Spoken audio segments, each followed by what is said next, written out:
Hello বন্ধুরা, আমার চ্যানেলে আপনাদের সকলকে স্বাগতম। চলে এসেছি আজ আবারও একটি নতুন রেসিপি নিয়ে। আজকের রেসিপিটি সকলের অত্যন্ত প্রিয় এবং জনপ্রিয় একটি খাবার, চিকেন মোমো।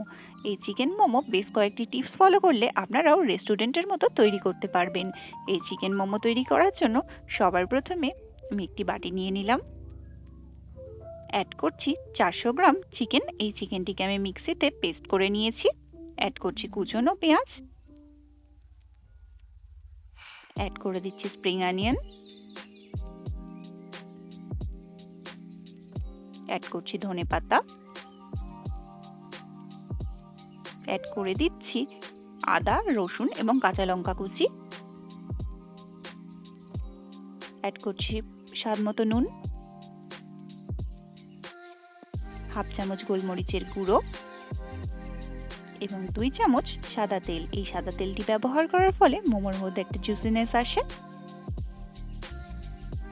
অ্যাড করে দিচ্ছি হাফ চামচ সয়া সস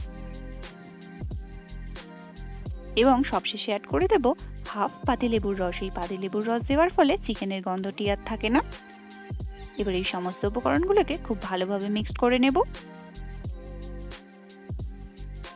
দেখুন, আমার সমস্ত উপকরণ মিক্সড করা হয়ে গিয়েছে। এবার এগিয়ে যাব বাকি প্রসেসিং এর দিকে। এবার আমরা একটি ডো তৈরি করে নেব। তার জন্য 3 কাপ ময়দা নিয়ে নিলাম। অ্যাড করছি রুম টেম্পারেচারে থাকা সামান্য একটু জল, অ্যাড করে দিচ্ছি পরিমাণ মতো নুন এবং 2 চামচ সাদা তেল অ্যাড করে দেব।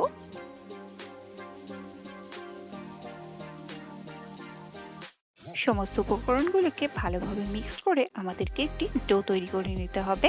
এই ডোটি খুব বেশি শক্ত অথবা খুব বেশি নরম করবেন না, মাঝারি মানের করবেন।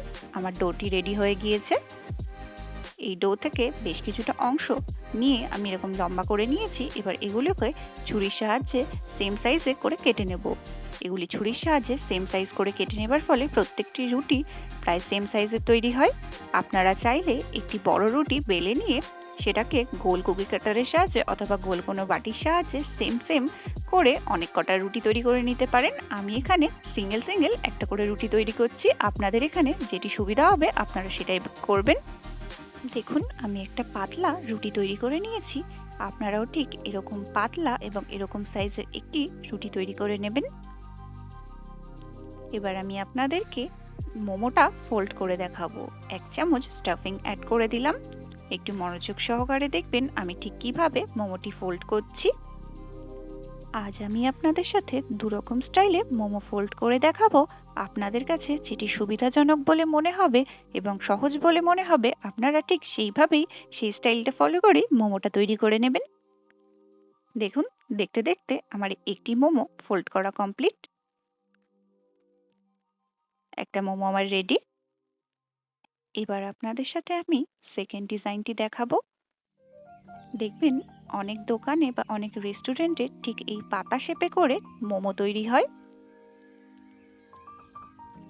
আশা করছি এই ফোল্ড করার টেকনিকগুলো দেখে আপনারাও মোমোটি ফোল্ড করতে পারবেন অত্যন্ত সহজে। ভিডিওটি কেমন লাগছে অবশ্যই কমেন্টে জানাবেন।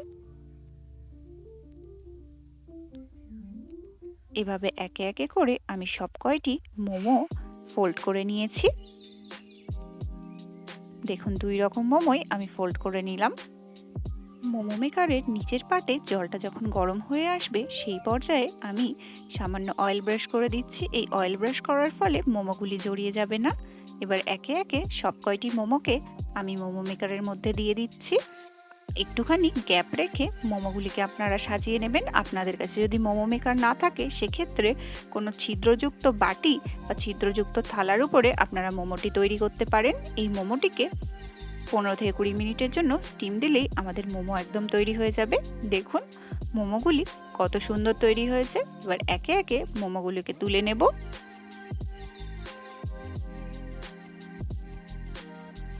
দেখুন কত সুন্দর মোমো তৈরি হয়েছে। আপনারা যদি এইভাবে মোমো তৈরি করে কাউকে সার্ভ করেন সে বুঝতেই পারবে না আপনি এগুলি বাজার থেকে কিনে এনেছেন না নিজে তৈরি করেছেন। শেষ পর্যন্ত আমার সাথে থাকার জন্য আপনাদের সকলকে জানাই অসংখ্য ধন্যবাদ। ভিডিওটি যদি ভালো লেগে থাকে অবশ্যই লাইক, কমেন্ট, শেয়ার এবং সাবস্ক্রাইব করতে ভুলবেন না। ভিডিওটি কেমন লাগলো অবশ্যই জানাবেন। আপনাদের নতুন রেসিপির প্রয়োজন হলে অবশ্যই আমাকে কমেন্ট করবেন। আমি চেষ্টা করব সেগুলি তুলে ধরার জন্য। আজ এই পর্যন্তই রইল। ধন্যবাদ।